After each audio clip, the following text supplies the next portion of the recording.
4 heures du matin, nuit d'encre sur la côte bretonne. Pour les commandos marines, la journée commence avant les premières lueurs du jour.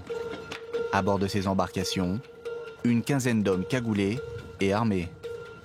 Les marins l'appellent l'écume, un nom prédestiné pour ce bolide des mers. Avec une visibilité presque nulle et une mer agitée, piloter un tel engin est une performance. Les commandos marines sont les professionnels des actions coup de poing. Leur méthode, l'effet de surprise, leur force, la discrétion.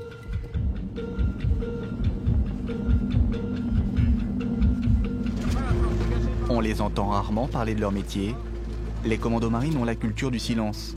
Contre-terrorisme, libération d'otages, renseignement, il n'existe que peu d'images d'eux en opération. Au Mali, dès les premières heures de l'intervention française, une poignée d'entre eux étaient en première ligne, face à plusieurs centaines de djihadistes. Ils font partie des unités les plus sollicitées. Alors il y a tout juste un an, la marine a décidé de créer un nouveau commando, le 7e. Son nom, le commando Ponchardier. Raid en mer, combat motorisé et infiltration par air, ce sont les spécialistes des équipements des commandos marines. Exceptionnellement, l'équipe du Journal de la Défense a pu rencontrer ces marins anonymes. Nous les appellerons David, Yannick et Mirko. Nous avons partagé leur entraînement et recueilli leurs témoignages. Rencontre avec des spécialistes au service des opérations spéciales.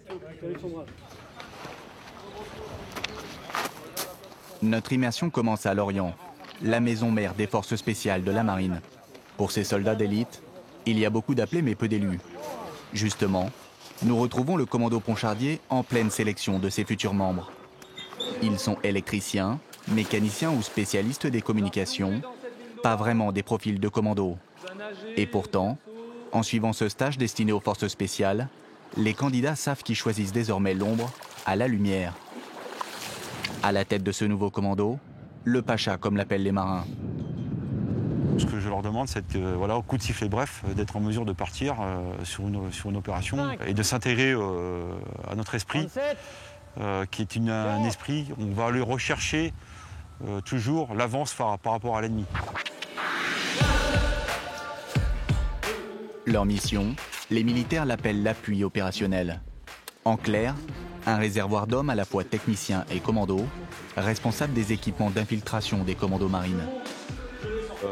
Nous apportons cette capacité d'infiltration lointaine et pour aller au plus près de l'action dans le volet maritime, dans le volet terrestre et aussi dans le volet aérien. Retour en pleine mer. Au petit matin, l'embarcation rapide des commandos marines file à plus de 30 nœuds sur l'eau, presque 60 km/h. C'est la pièce maîtresse du commando Ponchardier. L'écume a été entièrement conçue pour les missions des forces spéciales. Avec cette embarcation, les hommes du commando sont capables de prendre la mer par tout temps et de mener à bien une mission d'infiltration ou même une opération d'abordage de navires suspects.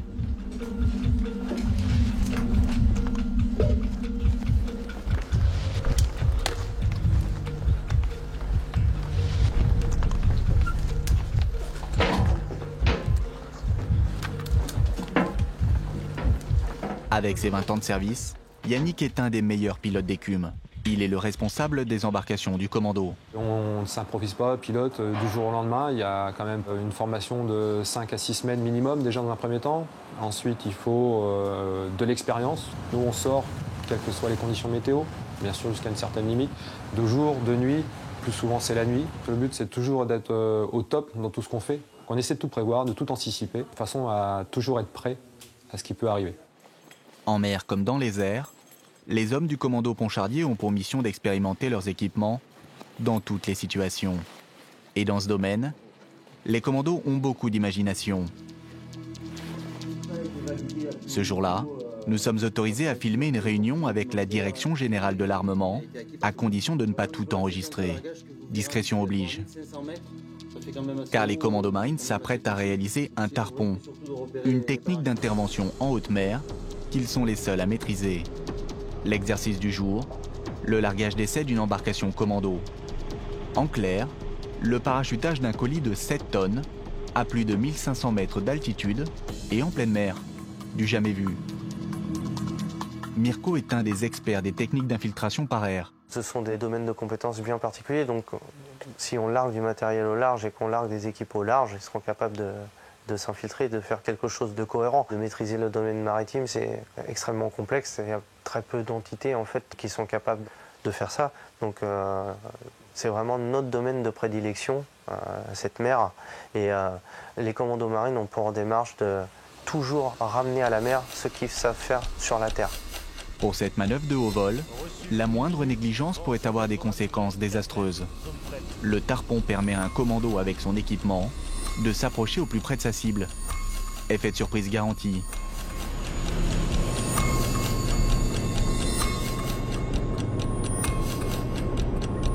La dernière fois, c'était en 2009. Pour libérer 5 otages retenus par des pirates somaliens, une cinquantaine de commandos marines sautent avec leur matériel en plein océan Indien. Qatar Alpha, embarcation posée et SLE posée.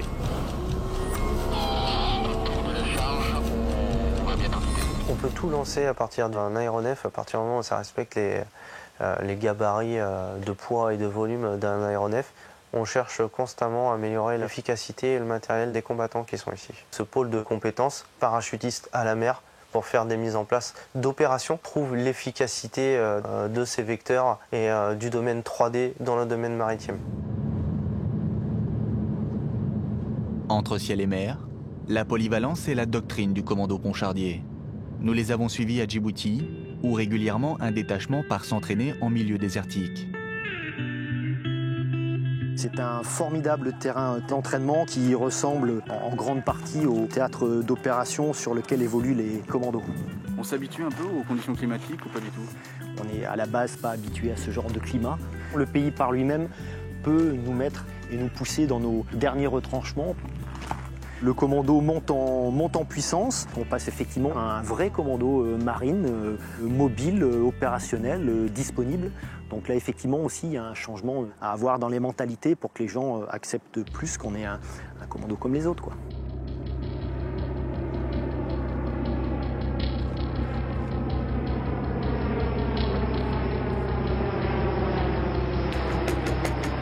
Ici, les températures et l'humidité peuvent atteindre des sommets. Le terrain idéal. Car le nouveau commando doit encore monter en puissance et poursuivre la formation de ces jeunes recrues.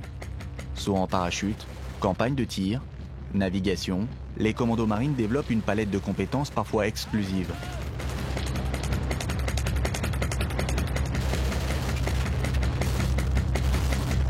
Si les marins ne sont jamais très loin de leur élément de prédilection, de nombreux engagements actuels ont lieu à terre.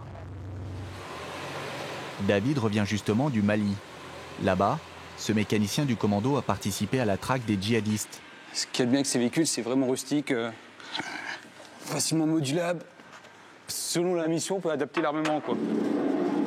L'esprit commando, partir rapidement et loin et le plus longtemps possible. Attends, on va mettre... Véhicules tactiques, armement lourd, une escouade du commando Ponchardier est entièrement dévolue aux opérations spéciales terrestres. Merci.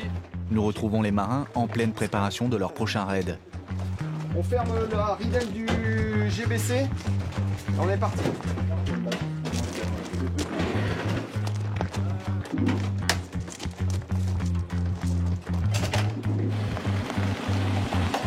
On s'entraîne à faire du tir, on s'entraîne à piloter les véhicules dans des terrains difficiles. On a toujours un stage qui arrive pour toujours nous améliorer.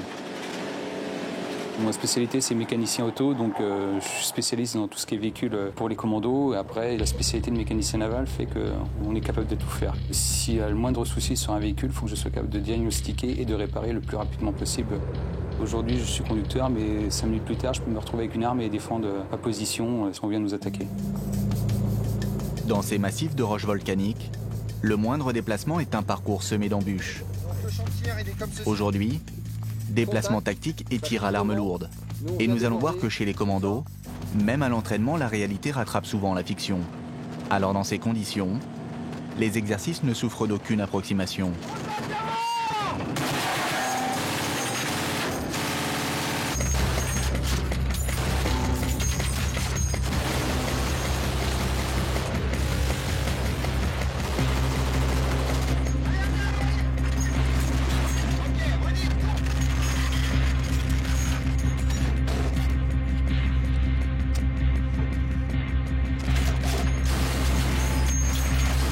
l'occasion, les armuriers spécialistes du commando ont sorti leur pièce fétiche, une mitrailleuse à 3000 coups à la minute.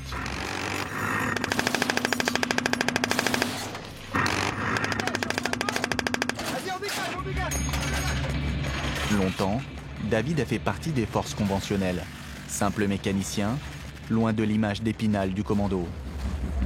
Mais la création du commando Pontchardier a fait de lui un membre des forces spéciales. Il faut être assez indépendant et puis un minimum sportif parce qu'on part souvent sur des théâtres d'opérations assez dangereux. Il ne faut pas paniquer, il faut être professionnel le plus possible. Il y a des liens qui se créent avec les commandos quand vous partez en mission. C'est des liens très forts. Pour grossir les rangs, les forces spéciales de la marine ont fait un choix audacieux. Sélectionner parmi des spécialistes ceux qui seront formés et entraînés aux techniques commando. Une fois sur le terrain, aux côtés des autres commandos marines, ces hommes partagent les mêmes dangers. Impossible de savoir où et pour quelle mission. Mais selon l'état-major, presque un quart de l'effectif du jeune commando est déjà déployé en opération.